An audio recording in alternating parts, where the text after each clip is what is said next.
आदरणीय अध्यक्ष महोदय और साथ में सामने बैठे सभी हमारे गार्जियन लोग, साथीगण, अभी जो राष्ट्रीय जनता दल के द्वारा स्मार्ट मीटर के खिलाफ जो धरना प्रदर्शन किया जा रहा है, जैसे ही मुझे जानकारी मिली मुझे लगा यहाँ आना चाहिए और लोगों को इसके बारे में थोड़ा सा बताना चाहिए। आपको बता दें कि केंद्रीय बजट 2021-22 में वित्त मंत्री सीतारमण ने स्मार्ट मीटर लगाने की घोषणा की थी और आपको पता है ये स्मार्ट मीटर जो लगेगा उस पे आपको 1 रुपया भी नहीं देना है, लेकिन खर्चा सरकार का 1.5 लाख करोड़ होगा। अब ये जो 1.5 लाख करोड़ है, हम सोच रहे हैं कि हमको तो पैसा नहीं लग रहा है, लेकिन कहीं ना कहीं आपके पॉकेट से ही वो पैसा निकाला जाएगा, जबकि इसकी कोई आवश्यकता नहीं है। इससे सरकार क्या कह रही है? सरकार कह रही है 18% उनको बचत होगा, क्योंकि जो आपके यहाँ कर्मचारी आता है मीटर रीडिंग करने, कहीं ना कहीं आपके परिवार का है, आपके समाज का है, उसकी नौकरी इसमें छिन जाएगी। और जो अभी मीटर है वो आपके घर पर लगा हुआ है, उसकी देखरेख आपके सामने है। जो लड़का आता है मीटर रीडर, वो आपके सामने चेक करता है कि उसका कितना रीडिंग है, लेकिन जो स्मार्ट मीटर है उसको देखने कोई नहीं आएगा, उसका पूरा कंट्रोल कंपनी के हाथ में होगा। आप लोग मोबाइल सभी लोग यूज करते होंगे और आप ये देखिए, आप जो रिचार्ज कराते हैं उसमें 3 GB 2 GB अलग अलग डाटा होता है, लेकिन कभी कभी आप देखते होंगे सुबह उठते हैं, क्योंकि जो आपका डाटा जो है 2 GB 3 GB वाला वो रात को अपडेट होता है, तो ऐसे में सुबह उठ करके देखते होंगे तो कभी कभी मैसेज आता होगा कि आपने पूरा डाटा यूज कर लिया, जबकि आपने 12 बजे रात के बाद सोए हुए थे और आपने कोई यूज भी नहीं किया। कई बार आप ये भी देखते होंगे कि अचानक से कॉलर ट्यून रात में लग गया, जबकि वो रात को 12 बजे लगाया जाता है और आपने कोई बटन भी नहीं दबाया। ऐसे में आप ये बताइए, जब स्मार्ट मीटर कंपनी के हाथ में हो जाएगा तो वहीं से आपका जो भी चाहेगा वो बिल सेट कर देगा, आपको कुछ करने की जरूरत नहीं है। कल को हमने सुना जो बिजली मंत्री हैं उन्होंने क्या कहा कि लोग कहते हैं कि स्मार्ट मीटर से जो आपका बिजली का रीडिंग का है वो गड़बड़ी हो सकता है, तो वो कह रहे हैं कि जो मोबाइल है उसके बिल में तो कोई गड़बड़ी नहीं हुआ है। तो आपको हम एक छोटा सा एग्जांपल देते हैं। मेरे पास वोडाफोन का एक पोस्टपेड नंबर था, उस नंबर पे 4000 का बिल भेज दिया गया और बिल का जो कि पोस्टपेड में डिटेल आता है तो उसमें हमने देखा कि विदेश में कॉल किया हुआ था, जबकि न तो मेरा कोई विदेश बगल में जो नेपाल है वहां भी कोई नहीं रहता है, तो हमने कोई कॉल ही नहीं किया था।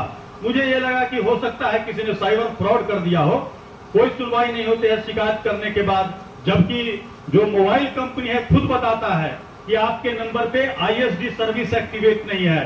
कहने का मतलब मैं अपने नंबर से विदेश फोन कर ही नहीं सकता हूं, उसको एक्टिवेट कराने पड़ेगा तब जाकर कॉल कर पाऊंगा। फाइनली हम उसको कंज्यूमर कोर्ट में ले जाते हैं और कंज्यूमर कोर्ट में साबित करते हैं 3 महीना के अंदर उस कंपनी से हम 97,000 रुपया हर्जाना लेते हैं, कोई वकील नहीं रखते हैं। तब ये देखिए कितना आदमी इतना सक्षम है, कल को 5,000 50,000 बिल अभी अगर कर देगा, क्योंकि आप ये देखिए इसमें आपका जो आप मीटर लगाएंगे वो आप रिचार्ज करेंगे, तो रिचार्ज करने के बाद 1-2 साथी यहाँ पटोरी में लगवाए हैं, वो बताते हैं कि ऐप है उसमें आप देख सकते हैं आपका कितना कंजम्पशन हो रहा है, पर सेकेंड दिखाता है, पर मिनट दिखाता है। और वही लड़का मुझे बता रहा था इसमें होता क्या है, आप जो कनेक्शन लेते हैं तो उसमें आप किलोवाट तय कर देते हैं, जब हम इतना किलोवाट लोड इस पे देंगे उस हिसाब से आपका कनेक्शन होता है।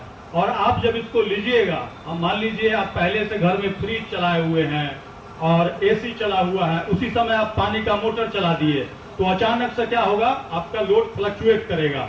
तो जब लोड फ्लक्चुएट करेगा तो उसमें कंपनी क्या करती है, 1 किलोवाट से अगर आपका ज्यादा हो गया तो उसमें पेनाल्टी मार देती है। तो इसी वजह से लोगों का जो बिल है वो ज्यादा आ जाता है, लोगों को पता नहीं चलता है। तो ये सब अलग अलग तरीके के, आप ये देखिए मान लीजिए 1 सेकंड के लिए फ्लक्चुएशन हुआ, अब तुम हमको पेनाल्टी मार रहे हो। अब दिन भर हम जो कम चला रहे हैं, जो हमने लोड ले रखा है उससे कम यूज कर रहे हैं, तो हमको पैसा मिलना चाहिए कि नहीं मिलना चाहिए।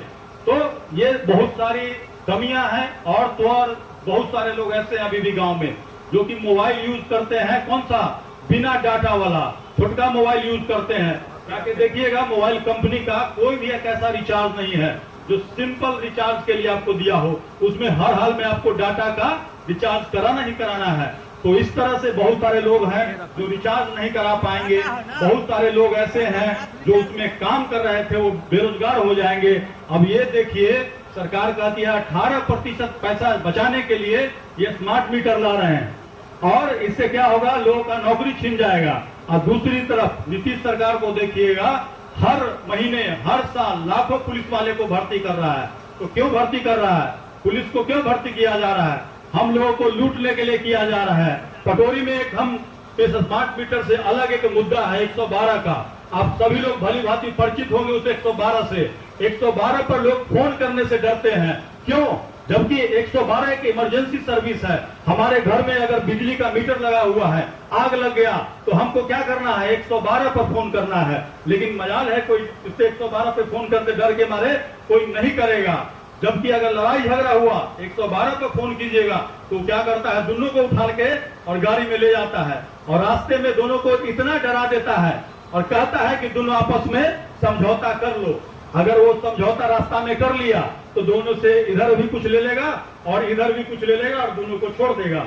जबकि उसको किसी को उठाने का पावर ही नहीं है, क्योंकि अगर लड़ाई झगड़ा वाला मैटर है तो उसको क्या करना है, थाना प्रभारी को या कंट्रोल रूम में इन्फॉर्म करना है। अगर मामला बड़ा होगा तो हो सकता है और पुलिस की जरूरत पड़े, मामला छोटा होगा तो थाना से किसी को भेजा जाएगा और पुलिसिया कार्रवाई शुरू होगी। जबकि उसका ड्राइवर आप देखिएगा आर्मी का रिटायर्ड जवान है, उसको लोग सैल्यूट करते हैं, सम्मान करते हैं सेना के जवान को, और जबकि उसका काम है गाड़ी चलाना। वो क्या करता है लोगों के साथ, वो लोग क्या करता है लोगों के साथ, ये बात आपको समझने की जरूरत है।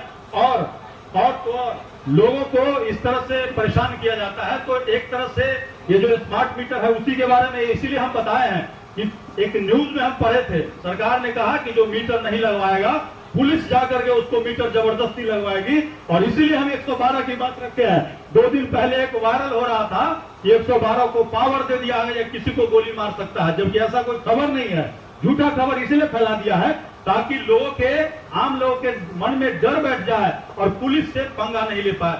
तो ये सारी बातें हमने आपको इसीलिए रखी है ताकि आप लोग अपने पार्टी स्तर पर इस बात को भी रखे, आम आदमी जितना स्मार्ट मीटर से लूटा नहीं जा रहा है उतना 112 से लूटा जा रहा है। आज हम हो सकता है 500 का रिचार्ज करा ले, कोई बड़ी बात नहीं है, लेकिन पुलिस वाला का कोई गलत आदमी भी फोन कर देता है, आप कितना भी इज्जतदार आदमी हो आपको उठा करके टांग करके ले जाएगा।